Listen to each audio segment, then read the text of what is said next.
هي الحلقات تحفظني بآيات من القرآن، هي الحلقات تملأني بحب المصطفى العدنان، هي الحلقات تحفظني بآيات من القرآن، هي الحلقات تملأني بحب المصطفى العدنان، وأخلص نيتي دوما لرب واحد ديان بروح ملؤها طهور. Sure Mumtahana tefsiri 12. ayetten başlayıp okuyayım inşallah. Bismillah, elhamdülillah, ve salatu ve selamu ala Resulillah. Esselamu aleyküm ve rahmetullahi ve berekatuhu.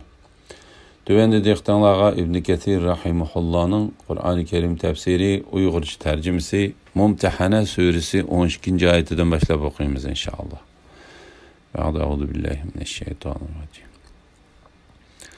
Ey Peygamber! Mümin ayollar sana kelip Allah'a hiç nersini şerik keltirmeslikka, oğurluk kılmaslıkka, zina kılmaslıkka, ballarını cahiliyet devridikidek kız ballarını numustan yoki kambag'allikdan qo'rqib o'ltirmaslikka, başkalarının balasını yalgandan erlerinin balası qilib olmaslikka, sen buyurgan yaxshi ishlardan bosh tortmaslikka bay'at qilsa, yuqorqi shartlar asosida ularga bay'at qilgin. Ular uchun Allohdan mag'firat tiligin. Allah haqiqatan nihoyatda mag'firat qilg'uchidir, nihoyatda mehribondir. Ayollar bay'at qilishga tegishli ishlar to'g'risida. İmam Buxoriy Urvadan Payg'ambar alayhissalomning ayoli Aishaning mundaq deganligini rivoyat qiladi.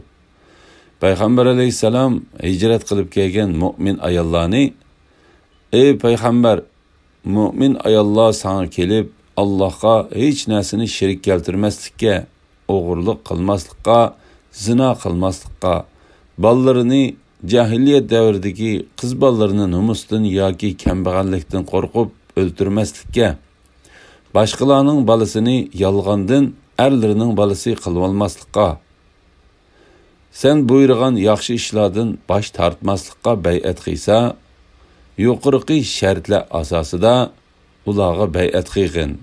Ular uchun Allohdan mag'firat tiligin. Allah haqiqatan nihoyatda mag'firat qilg'uchidir, nihoyatda mehribondir degan oyatda ko'rsatilgan bo'yicha sinaytdi. İmam Buxoriy Urvadan Aishaning mundaq deganligini rivoyat qiladi. Mu'min ayollardan kim bu shartlarga qo'shilsa, Payg'ambar alayhissalom uning so'z orqali "Men sizga bay'at qildim" deydi. Allohning nomi bilan qasamki, Payg'ambar alayhissalom bay'at jarayonida bir xotin kishining qo'lini tutmadi. U faqat ayollarga "Men sizga ana shu shartlar asosida bay'at qildim" deyish bilanla bay'at qiladi. La ilaha illalloh Muhammadur Rasululloh. İmam Ahmed Umayya binti Ruqayyaning mundaq deganligini rivoyat qiladi. Men Payg'ambar alayhissalomning qishig'a bay'at qilish uchun kelgan ayollar ichida edim. Payg'ambar alayhissalom bizdan Qur'onda ko'rsatilgan bo'yicha bay'at oldi va kuchinglarning va toqatinglarning yetishicha bu shartlarga amal qilinglar dedi. Biz Allah va uning payg'ambari bizga eng mehribondir dedik.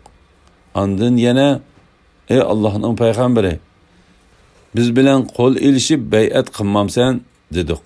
Payg'ambar alayhissalom: Shek shubhisizki men ayollar bilan qo'l ilishmayman. Mening bir ayolga qilgan so'zim 100 ayolga qilgan so'zim bilan o'xshashdir dedi. Bu hadisni İmam Tirmizi, Nasai va Ibn Majah qatorliqlar rivoyat qilgan. İmam Buxoriy Ummu Atiyaning mundaq deganligini rivoyat qiladi. Biz Payg'ambar alayhissalomga bay'at qildik.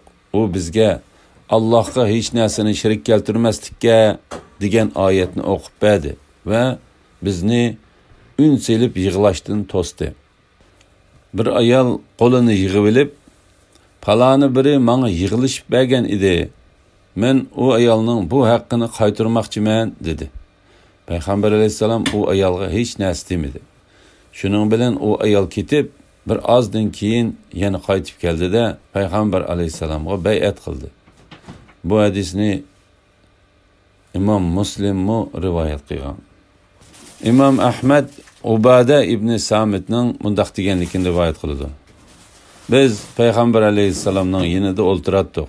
U "Sizlar menga Allohga hech narsani shirik keltirmaslikka, o'g'irlik qilmaslikka, zina qilmaslikka, bolalarni o'ldirmaslikka bay'at qilinglar" dedi. Va ayollardan va'da olganligi haqidagi "Mu'min ayollar sana kelib" degan oyatni o'qib berdi. Ondan sizlardan kimiki bu shartlarga vafo qilsa, uning ajrini Alloh beradi. Kimiki bu ishlardan birasiga xiloflik qilsa, u buning uchun jazoga tortiladi. Bu jazo uning jinoyatiga kafarat bo'ladi. Kimiki bu ishdan birasiga xiloflik qilsa, ondan Alloh uning bu jinoyatini yo'shirsa, uning hisobi Allohgadir.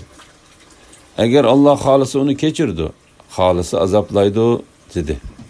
Bu hadisni İmam Buxoriy va Muslim rivoyat qilgan. Ey payg'ambar, mu'min ayollar sana kelib, ya'ni mu'min ayollardan kimiki sening yanına kelib, bu shartlar asosida sana bay'at qilsa, sen mu onunğa bay'at qilgin.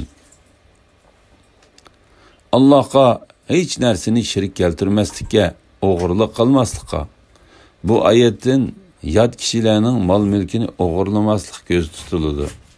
Agar er kishi ayoliga nafiqasini yetarlik bermasa, ayoli uning milidan isrof qilmagan asosda shu jamiyatdagi normal ayolning turmushiga qarab yetarlik elib ishlatsa bo'ladi.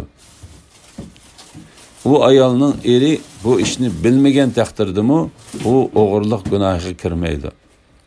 Buning dalili İmam Buxoriy va Muslim rivoyat qilgan Utbaning qizi Hindning hadisidir. Hind, ey Allohning payg'ambari, Abu Sufyan haqiqatan nihoyat bexil odam. U menga mening turmushimga va o'g'limning turmushiga yetkidek nafiqa bermaydi. Agar men uningga bilindirmay, uning melidan elib olsam, men gunoh bo'lamdi dedi. Payg'ambar alayhisalom uning melidan sizga va o'g'lingizga yetkidek elib isrof qilmay ishilting dedi. Zina qilmaslikqa Alloh taolo bu vaqtda mundaq degan: Zinaga yaqinlashmanglar, chunki u qabih ishdir, yomon yo'ldir. İmam Ahmad Sumradan rivoyat qilgan hadisda zinaxo'rlarning devzax o'tidan qattiq azob bilan jazolanadiganligi bayon qilingan.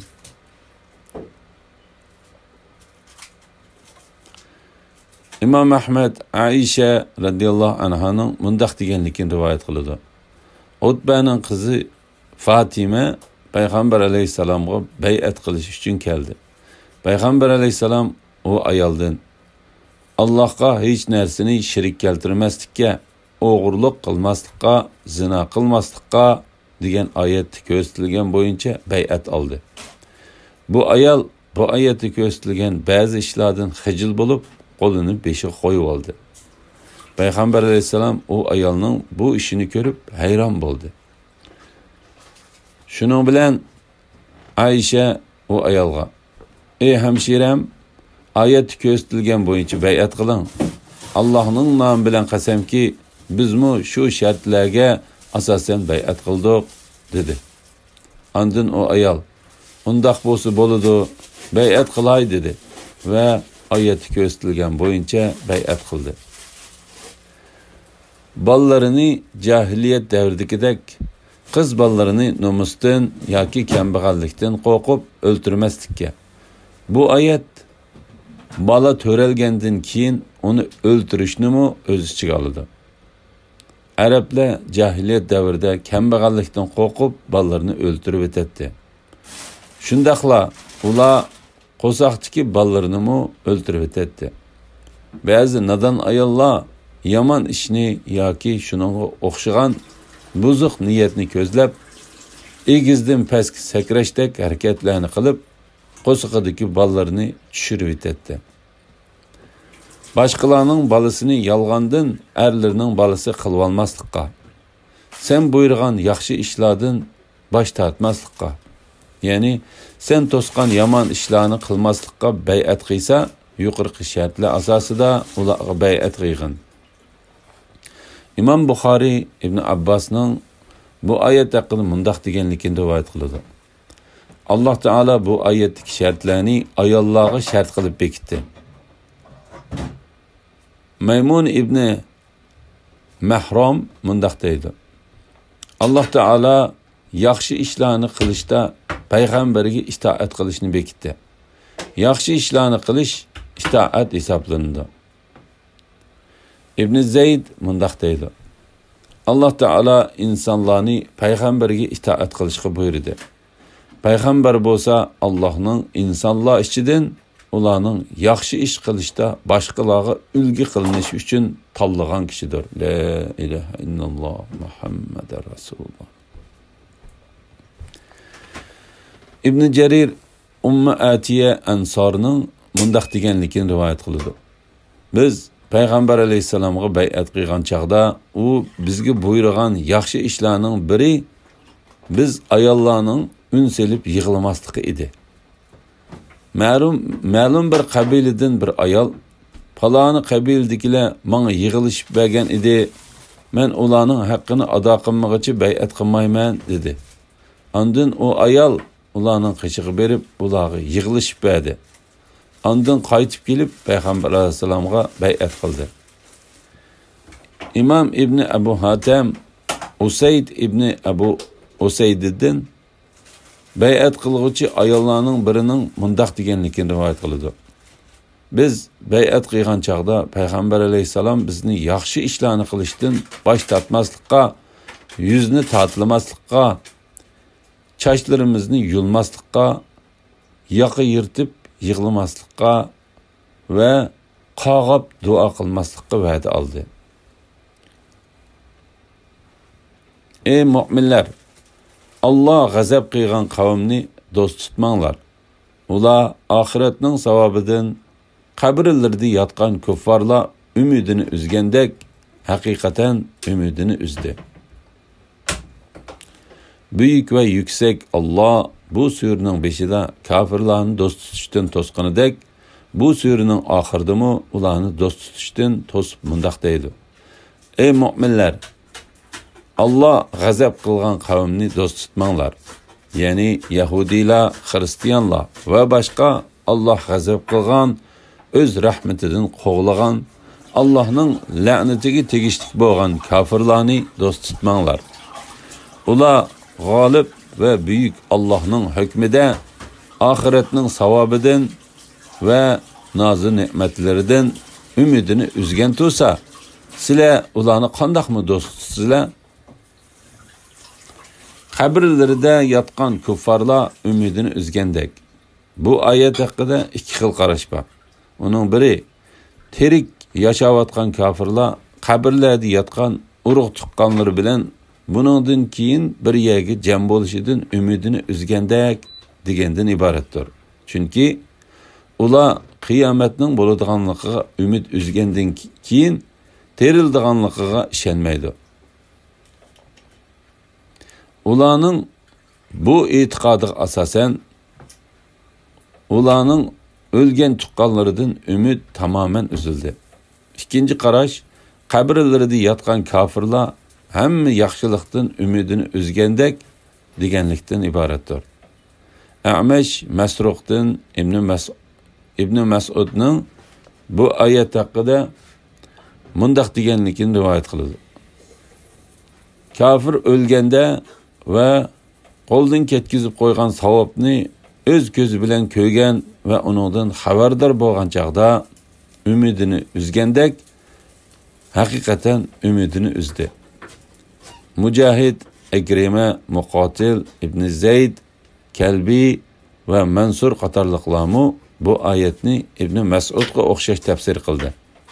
İbn Jarirmi bu qarashni qo'lladi. Alhamdulillah.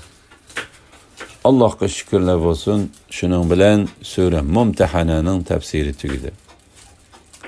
İnşallah kelar xitimda sura As-Saf tafsiridan birinchi oyatdan boshlab o'qiymiz.